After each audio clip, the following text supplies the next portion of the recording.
This particular chapter is a bit long, so I'm just going to start around the middle.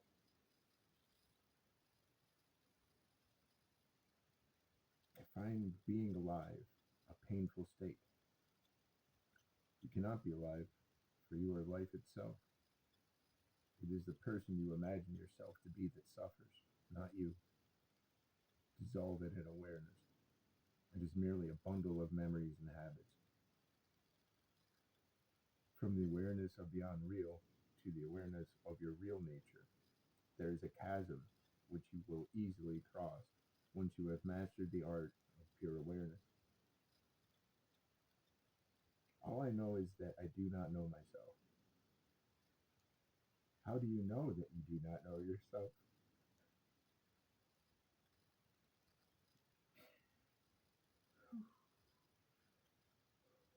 Your direct insight tells you that you know yourself first, for nothing exists for you without your being there to experience its existence.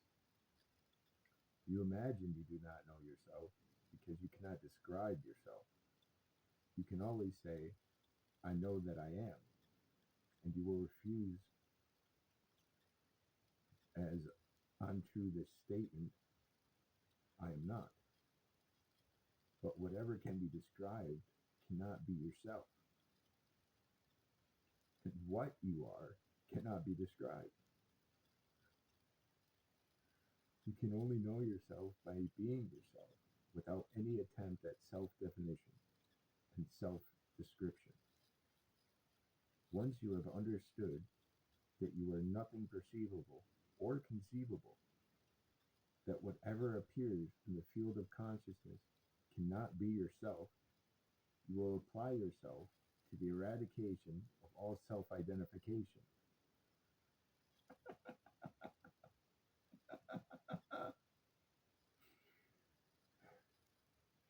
As the only way that can take you to a deeper realization of yourself.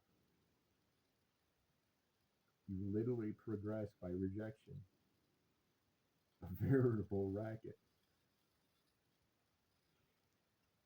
To know that you are neither in the body nor in the mind, though aware of both, is already self-knowledge. If I am neither the body nor the mind, how am I aware of them? How can I perceive something quite foreign to myself? Nothing is me is the first step. Everything is me is the next. Both hanging on the idea there is a world. When this too is given up, you remain what you are, the non-dual self. You are it here and now, but your vision is obstructed by your false ideas about yourself. Well, I admit that I am, I was, I shall be, at least from birth to death. I have no doubts of my being here and now. But I find that it is not enough. My life lacks the joy born of harmony between the inner and the outer. If I am alone, if I alone am, and the world is merely a projection, then why is there disharmony?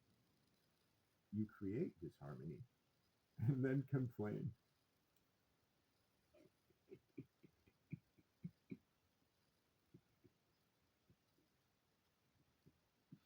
When you desire and fear and identify yourself with your feelings, you create sorrow and bondage. When you create with love and wisdom and remain unattached to your creations, the result is harmony and peace. But whatever the condition of your mind, in, in what way does it reflect on you? It is only self-identification with your mind that makes you happy or unhappy. Rebel against your enslavement by your mind. See your bonds as self-created and break the chains of attachment and revulsion. Keep in mind your goal of freedom until it dawns on you that you are already free, that freedom is not something in the distant future to be earned with painful effort, but perennially one's own, to be used. Liberation is not an acquisition, but a matter of courage, the courage to believe that you are already free and to act on it. If I do as I like, I shall have to suffer. Nevertheless, you are free. The consequences of your actions will depend on the society in which you live and its conditions. I may act recklessly. Along with courage will emerge wisdom and compassion and skill in action. You will know what to do, and whatever you do will be good for all. I find that various aspects of myself are at war between themselves, and there is no peace in me. Where are freedom and courage, wisdom and compassion? My actions merely increase the chasm in which I exist.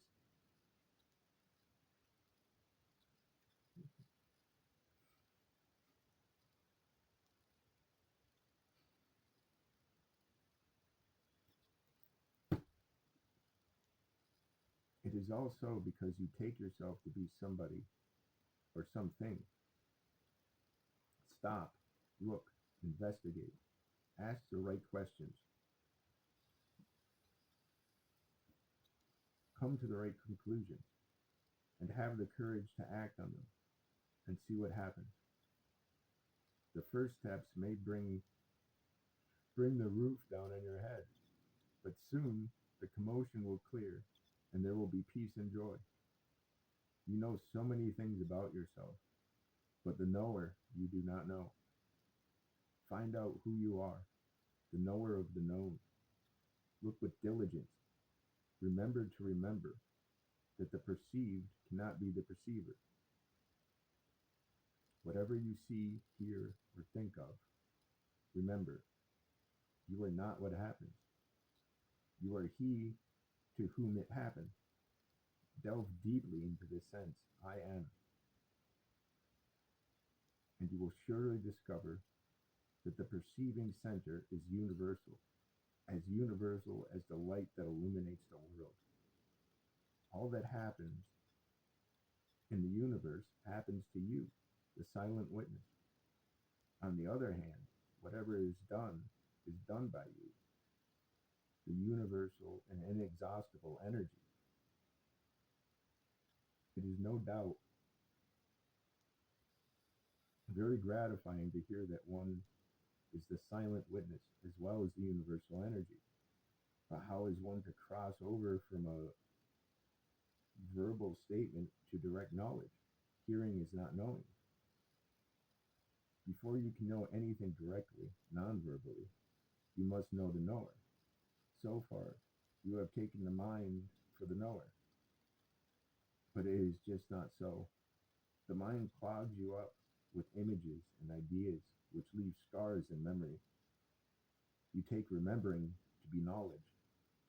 True knowledge is ever fresh, new, unexpected. It wells up from within. When you know what you are, you also know what you know. You also are what you know. Between knowing and being, there is no gap. I can only investigate the mind with the mind. By all means, use your mind to know your mind. It is perfectly legitimate, and also the best preparation for going beyond the mind. Being, knowing, and enjoying are your own. First realize your own being. This is easy because the sense I am is always with you. Then meet yourself as the knower, apart from the known. Once you know yourself as pure being, the ecstasy of freedom is your own. Which yoga is this? Why worry? What makes you come here is your being displeased with your life as you know it. the life of your body and mind. You may try to improve them through controlling and bending them to an ideal. Or you may cut the knot of self-identification altogether and look at your body and mind as something that happens without committing you in any way. Shall I call the way of control and discipline Raja Yoga? And the way of detachment is Jnana Yoga? And the worship of an ideal is Bhakti Yoga? If it pleases you. Words indicate, but do not explain. What I teach is the ancient and simple way of liberation through understanding. Understand your own mind, and its hold on you will snap. The mind misunderstands. Misunderstanding is its very nature. Right understanding is the only remedy. Whatever name you give it, it is the earliest and also the latest, for it deals with the mind as it is. Nothing you do will change you, for you need no change. You may change your mind or your body, but it is always something external to you that has changed, not yourself. Why bother at all to change? Realize once and for all that you are neither your body nor your mind, or even your consciousness is yourself, and stand alone in your true nature beyond consciousness and unconsciousness. No effort can take you there, only the clarity of understanding. Trace your misunderstandings and abandon them. That is all. There is nothing to seek or find, for there is nothing lost. Relax and watch the I am. Reality is just behind it. Keep quiet. Keep silent. It will emerge. Or rather, it will take you in. Must I not get rid of my body and mind first? You cannot, for the very idea binds you to them. Just understand and disregard. I am unable to disregard, for I am not integrated. Imagine that you are completely integrated, your thought and action fully coordinated. How will it help you? It will not free you from mistaking yourself to be the body or the mind. See them correctly as not you. That is all. You want me to remember to forget? Yes, it appears so. Yet it is not hopeless. You can do it. Just set about it in earnest. Your blind groping is full of promise. Your very searching is the finding. You cannot fail. Because we are disintegrated, we suffer. We shall suffer as long as our thoughts and actions are prompted by desires and fears. See their futility, and the danger and chaos they create will subside. Don't try to reform yourself. Just see the futility of all change. The changeful keeps on changing, while the changeless is waiting.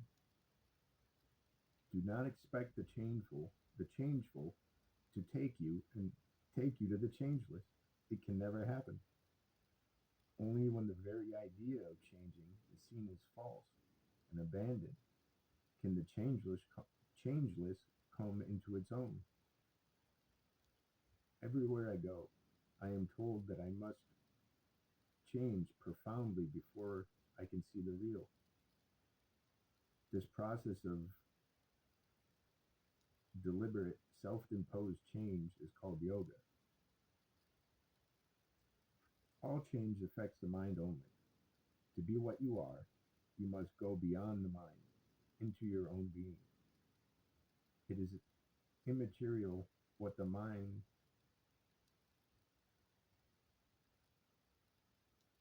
that you leave behind is, provided you leave it behind for good. This again is not possible without self-realization. What comes first? The abandoning of the mind or self-realization? Self-realization definitely comes first. The mind cannot go beyond itself by itself. It must explode. No exploration before explosion? The explosive power comes from the real. But you are well advised to have your mind ready for it. Fear can always Fear can always delay it until another opportunity arises. I thought there was always a chance. In theory, yes. In practice, a situation must arrive when all the factors necessary for self-realization are present. This need not discourage you. Your dwelling on the fact of I am will soon create another chance, for attitude attracts opportunity. All you know is secondhand. Only I am is the first hand and needs no proofs. Stay with it.